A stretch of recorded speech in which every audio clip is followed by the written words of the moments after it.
دوستو آج کی اس ویڈیو میں ہم آپ کو ڈرامہ سیریل ارطغرل غازی کے سیزن 2 کی ایپیسوڈ نمبر 58 کے بارے میں بتانے اور دکھانے جا رہے ہیں۔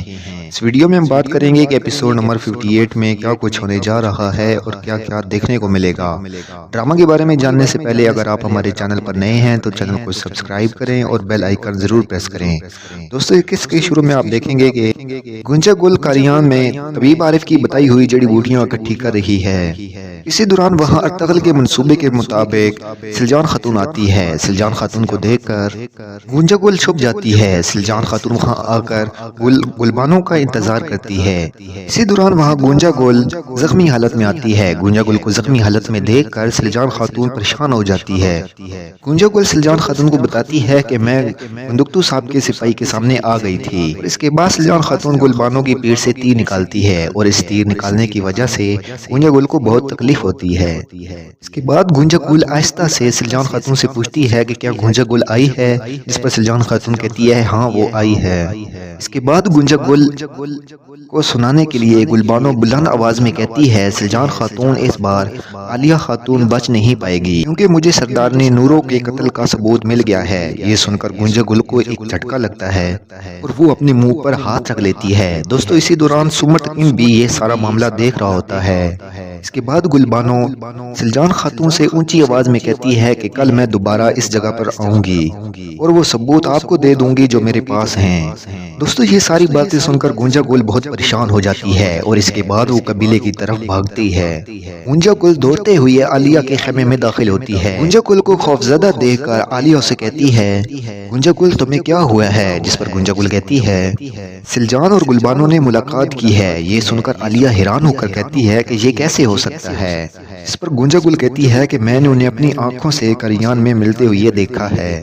وہ مزید کہتی ہے کہ گلبانو زخمی تھی۔ پھر عالیہ گنجا گل سے پوچھتی ہے کیا بات کی، جس پر گنجا گل کہتی ہے کہ انہوں نے ممانی نورو کے قتل کے بارے میں بات چیت کی۔ گلبانو کے پاس نورو خاتون کے قتل کا کوئی ثبوت ہے۔ کل وہ قاریان پہاڑی میں دوبارہ اسی جگہ ملیں گی۔ گلبانو سلجان خاتون کے پاس وہ ثبوت لے کر آئے گی۔ عالیہ یہ سن کر بہت زیادہ خوفزدہ ہو جاتی ہے اور پھر کہتی ہے کہ میں سپاہی بھجوا کر ان دونوں کو قتل کر سکتی ہوں۔ جس پر گنجا گل کہتی ہے کہ اگر وہ ثبوت سپاہیوں کے ہاتھ لگ گیا تو پھر ہم کیا کریں گے۔ یہ سن کر عالیہ خاتون کافی دیر سوچنے کے بعد کہتی ہے کہ میرے پاس ایک منصوبہ ہے۔ گلبانو زخمی ہے، لہٰذا سلجان اور گلبانو دونوں کو قابو کرنا آسان ہوگا۔ میں گلبانو کو قتل کروں گی اور اس کا الزام سلجان خاتون پر آئے گا۔ دوستو اسی دوران الارم ڈھول بجتے ہیں اور صدارے خیمے کے پاس کھڑا سپاہی خیمے میں آتا ہے اور عالیہ سے کہتا ہے کہ بندکتو بھائی دوہان کو پکڑ کر قبیلے لائے ہیں۔ دوستو اس کے بعد سپاہی دوہان کو پکڑ کر صدارے خیمے کے سامنے لاتے ہیں۔ تیمور جب دوہان کو دیکھتا ہے بندکتو سے کہتا ہے کہ گلبانو کہاں ہے، ہم اسے نہیں پکڑ سکے لیکن سپاہی اس کی تلاش میں ہیں۔ یہ سن کر تیمور غصے سے دوہان کی طرف آتا ہے اور اسے گریباں سے پکڑ کر کہتا ہے کہ تم نے یہ ارطغرل کے کہنے پر کیا ہے۔ جس پر دوہان کہتا ہے کہ تیمور صاحب میں نے جو بھی کیا محبت میں کیا ہے۔ دوستو اسی دوران وہاں ایک سپاہی آتا ہے جس نے گلبانو کو تیر مار کر زخمی کیا تھا۔ سپاہی کہتا ہے گلبانو بھاگنے میں کامیاب ہو گئی ہے لیکن میں نے اسے تیر مار کر زخمی کر دیا ہے۔ اس کے بعد تیمور اپنے سپاہیوں سے کہتا ہے کہ گلبانو کے پیچھے جاؤ اور اس وقت تک واپس نہ آنا جب تک اس کی لاش نہ آئے۔ اس پر دوہان کہتا ہے کہ تم لوگ بے ایمان ہو، گلبانو بے گناہ ہے۔ جس پر تیمور کہتا ہے دوہان کو یہیں کہیں باندھ دو اور دو درگاہ کے سپاہی اس کی حفاظت پر تعینات ہوں گے۔ اس کے بعد سپاہی دوہان کو باندھ دیں گے۔ دوستو اس کے بعد آپ دیکھیں گے کہ حائمہ خاتون اپنے خیمے میں سرداری نشست پر بیٹھی ہوئی ہیں اور ان کے پاس سمر تقیم، حلیمہ سلطان اور سلجان خاتون کھڑے ہیں۔ اسی دوران ارطغرل خیمے میں داخل ہوتا ہے۔ ارطغرل سلجان خاتون سے کہتا ہے سلجان خاتون کیا صورتحال ہے، جس پر سلجان خاتون کہتی ہے گنجا گل کو ہماری باتوں پر یقین آ گیا ہے۔ گنجا گل وہاں سے بہت خوفزدہ ہو کر بھاگی تھی۔ پھر وہ مزید ارطغرل سے کہتی ہے کہ گلبانو جب وہاں پہنچی تھی تو گلبانو زخمی حالت میں تھی۔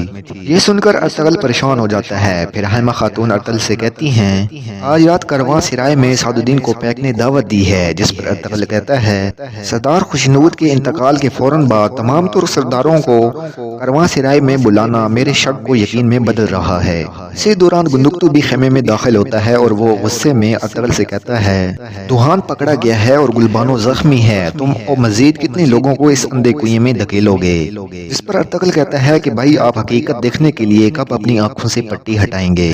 یہ دیکھ کر حائمہ خاتون غصے سے ارطغرل اور گندگتو دونوں کو خاموش کروا دیتی ہیں۔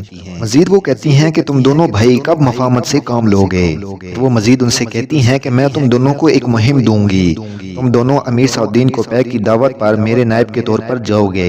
امیر سعد الدین کسی اہم معاملے پر بات چیت کرنا چاہتے ہیں۔ حائمہ خاتون مزید کہتی ہیں اگر سعد الدین تم دونوں سے کوئی رائے لینا چاہے تو تم ایسی بات پر ہاں نہیں کہو گے جو تمہیں منظور نہ ہو۔ اگر تم دونوں میں سے کوئی ایک نہ کہتا ہے تو دوسرا اس کی پیروی کرے گا۔ دوستو اس کے بعد گندگتو خیمے سے چلا جاتا ہے اور پھر ارطغرل کہتا ہے گلبانو ایک بہادر خاتون ہے اور وہ اپنے وقت پر قریاں پہنچ جائے گی، تم میں سے کوئی بھی اپنی ہمت نہ ہارے۔ دوستو اس کے بعد آپ دیکھیں گے کہ امیر سعد الدین کوپیک کی دعوت پر تمام ترک سرداران کاروان سرائے میں موجود ہیں۔ ارطغرل گندگتو سے کہتا ہے کہ بھائی کیا آپ کو امیر سعد الدین کے منہ سے کوئی اچھی بات کی امید ہے؟ جس پر گندگتو کہتا ہے کہ ارطغرل ایسا مت کرو، یہ مت بھولو ہم یہاں امیر جان کی نمائندگی کر رہے ہیں، اس لیے اپنا رویہ صحیح رکھو۔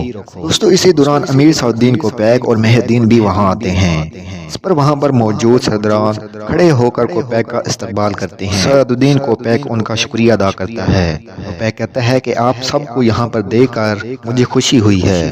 اس کے ساتھ ہی کوپیک وہاں پر موجود تمام سرداروں کو بیٹھنے کا اشارہ کرتا ہے۔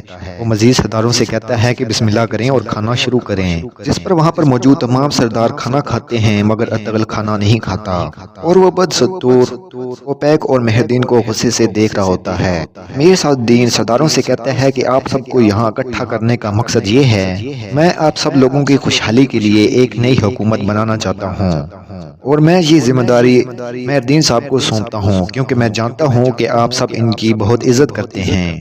یہ سن کر ارطغرل مسکراتا ہے۔ پھر تیمور کہتا ہے کہ مہر الدین صاحب نے ہر مشکل گھڑی میں ہماری رہنمائی کی ہے، وہ ریاست کے طور طریقوں کو جانتے ہیں، آپ کا فیصلہ بالکل ٹھیک ہے، مجھے آپ کے فیصلے سے خوشی ہوئی ہے۔ جس پر مہر الدین سردار تیمور کا شکریہ ادا کرتا ہے۔ اس کے بعد ارطغرل کہتا ہے کہ ہم کئی قبیلے سے اما حائمہ کی نمائندگی کی حیثیت سے آئے ہیں۔ وہ مزید کہتا ہے کہ اگر آپ کی دعوت اس مقصد کی تھی مجھے نہیں لگتا کہ یہ معاملہ ٹھیک طور پر پورا کیا گیا ہے۔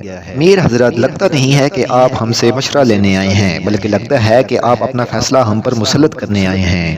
ارطغرل کی یہ بات سن کر جرگے میں ہلچل مچ جاتی ہے، جس پر امیر سعد الدین کہتا ہے ارطغرل صاحب آپ کو کیا لگتا ہے کہ ہم نے کیا کوئی غلط فیصلہ کیا ہے؟ جس پر ارطغرل کہتا ہے جب نویان کتے کو سزائے موت ہو رہی تھی تو اسے میرے بھائی گندگتو کے ہاتھوں سے لے جانا میرے خیال میں غلط تھا اور اب میرے خیال میں آپ کا یہ فیصلہ بھی غلط ہے۔ ارطغرل مزید کہتا ہے جب اتنے اہم معاملے پر بات چیت ہونی تھی تو میں دیکھتا ہوں کہ کچھ ترک سرداران یہاں پر موجود نہیں ہیں۔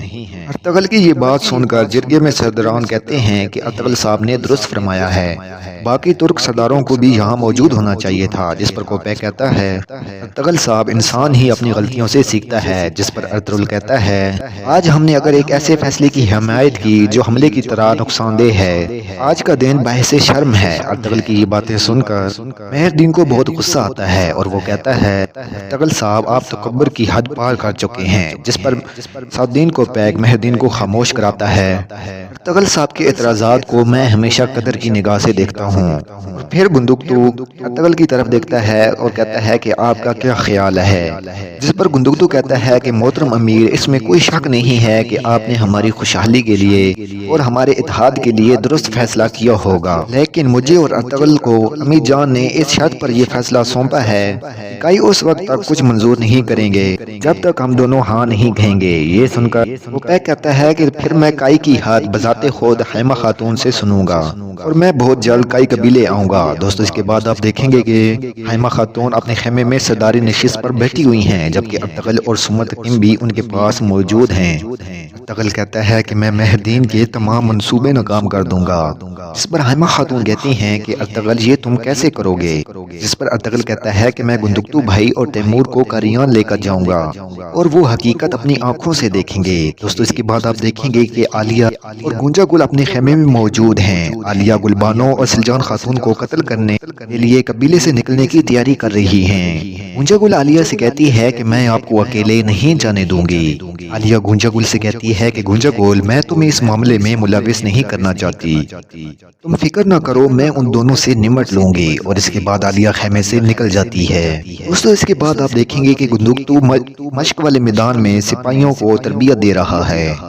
اسی دوران وہاں ارطغرل گندگتو کے پاس آتا ہے اور کہتا ہے کہ بھائی مجھے آپ سے بات کرنی ہے، جس پر گندگتو ارطغرل سے کہتا ہے تم کیا کرنے والے ہو، جس پر ارطغرل کہتا ہے بھائی چلے خیمے میں چلتے ہیں، یہاں مناسب نہیں ہے۔ دوستو جیسے ہی گندگتو ارطغرل کے ساتھ جانے کے لیے وہاں سے مڑتا ہے، اسی دوران وہاں سعد الدین کوپے کا سپاہی آتا ہے اور وہ کہتا ہے گندگتو صاحب امیر سعد الدین کوپے کرواں سرائے میں آپ کا انتظار کر رہے ہیں۔ یہ سن کر گندگتو کہتا ہے کہ بھائی مجھے فوری طور پر جانا ہوگا، میں تم سے بعد میں بات کروں گا۔ اس کے بعد گندگتو وہاں سے چلا جاتا ہے۔ دوستو اس کے بعد آپ دیکھیں گے کہ ارطغرل اپنے سپاہیوں کے ساتھ طبیب عارف کے خیمے میں کھڑا ہے۔ ارطغرل کہتا ہے کہ گندگتو اور تیمور کو ذرا احساس نہیں ہوا اور انہوں نے اپنے آپ کو مہردین کے ماتحت کر لیا۔ مہردین انسانیت کے نام پر ایک دھبا ہے۔ اسی دوران وہاں چھوٹا بچہ طاہر آتا ہے اور وہ بتاتا ہے کہ عالیہ خاتون خیمے سے نکل گئی ہیں اور قبیلے سے جا رہی ہیں، جس پر ارطغرل کہتا ہے کہ گنگوت کو بھیجو اور وہ تیمور کو بتائے کہ اس نے قبیلے کے قریب گلبانوں کو دیکھا ہے۔ تیمور یقیناً گلبانوں کا پیچھا کرے گا۔ پھر ارطغرل اس طائر سے کہتا ہے کہ سلجان خاتون کو بتاؤ کہ عالیہ قبیلے سے نکل گئی ہیں۔ دوستو اس کے بعد آپ دیکھیں گے کہ گنگوت تیمور کے پاس آتا ہے اور اس سے کہتا ہے میں نے گلبانوں کو دریا کے پاس دیکھا ہے اور میں اس کا پیچھا نہیں کر سکا کیونکہ میرے پاس گھوڑا نہیں تھا۔ یہ سن کر تیمور کو بہت غصہ آتا ہے۔ دوستو اس کے بعد طاہر سلجان خاتون کے پاس جاتا ہے اور انہیں بتاتا ہے کہ عالیہ خاتون قبیلے سے نکل گئی ہیں۔ یہ سن کر سلجان خاتون جلدی سے تیاری کرتی ہے اور اپنے خیمے سے نکل جاتی ہے۔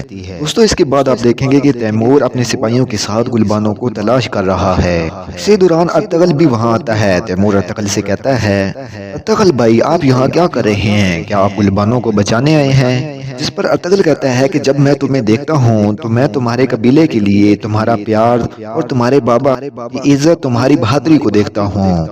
پھر وہ مزید تیمور سے کہتا ہے کہ تیمور اس وقت کو یاد کرو نویان نے تمہیں جب کیسی مصیبت میں گھیرا ہوا تھا اور اب تم اس سے بھی بڑی مصیبت میں گھر چکے ہو۔ تیمور میں تمہیں گلبانوں کے پاس لے کر جاؤں گا اور تمہیں دکھانے کے لیے تمہیں کیسی مصیبت میں پھنسایا گیا ہے۔ تیمور حقیقت تم اپنی آنکھوں سے دیکھ لو، ضدی مت بنو اور میرے ساتھ چلو۔ اور پھر ارطغرل تیمور کو اس جگہ پر لے کر آتا ہے جہاں سلجان خاتون اور گلبانوں آپس میں ملیں گی، اور پھر ارطغرل اور تیمور جھاڑیوں میں چھپ کر بیٹھ جاتے ہیں۔ گلبانوں کو دیکھ کر تیمور غصے سے اس کی طرف بڑھنے کی کوشش کرتا ہے، مگر ارطغرل اسے پکڑ لیتا ہے اور کہتا ہے کہ تیمور تھوڑا صبر کرو، جلد ہی عالیہ جو اپنے جرم کی وجہ سے گھبرائی ہوئی ہے یہاں آئے گی۔ دوستو اس کے بعد سلجان خاتون گلبانوں کے پاس آتی ہیں اور وہ اس سے ان کا حال احوال پوچھتی ہیں، جس پر گلبانو کہتی ہے میں ٹھیک ہوں۔ دوستو اسی دوران وہاں عالیہ آتی ہے۔ عالیہ کو دیکھ کر تیمور حیران ہو جاتا ہے۔ گلبانو عالیہ کو دیکھ کر کہتی ہے او کافر خاتون تم یہاں کیسے آئی ہو؟ جس پر عالیہ کہتی ہے فوراً وہ ثبوت میرے حوالے کر دو۔ جس پر سلجان خاتون کہتی ہے عالیہ ہم یہ ثابت کرنے والے ہیں کہ تم نے ممانی نورو اور سردار خوشنود کو قتل کیا ہے۔ اب ہم نہ تمہارے بھائی سے اور نہ تم سے اور نہ تمہاری اس پاگل بھانجی سے کسی سے نہیں ڈرتے۔ اور اس کے بعد گلبانو کپڑے کی ایک چھوٹی سی تھیلی عالیہ کو دکھاتے ہوئے کہتی ہے کہ یہ ہے وہ ثبوت جس کی تمہیں تلاش ہے، اگر لینا چاہتی ہو تو آؤ لے لو۔ عالیہ اگر تم ہم دونوں کو مار نہیں لیتی تو تمہارے ہاتھ کچھ نہیں آئے گا۔ یہ سن کر عالیہ کہتی ہے کہ میں نے سردار خوشنود اور نورو کو مارا ہے، مگر تم یہ کبھی ثابت نہیں کر پاؤ گے۔ یہ سن کر تیمور غم اور غصے کی وجہ سے پاگل ہو جاتا ہے اور عالیہ کی طرف بڑھنے کی کوشش کرتا ہے، مگر ارطغرل اسے پکڑ لیتا ہے۔ دوستو آج کی ویڈیو میں بس اتنا ہی۔ امید کرتا ہوں آپ کو ویڈیو پسند آئی ہوگی۔ اگلی قسط دیکھنے کے لیے ہمارے چینل کو سبسکرائب کریں اور بیل آئیکن ضرور پریس کریں۔ تب تک کے لیے اللہ حافظ۔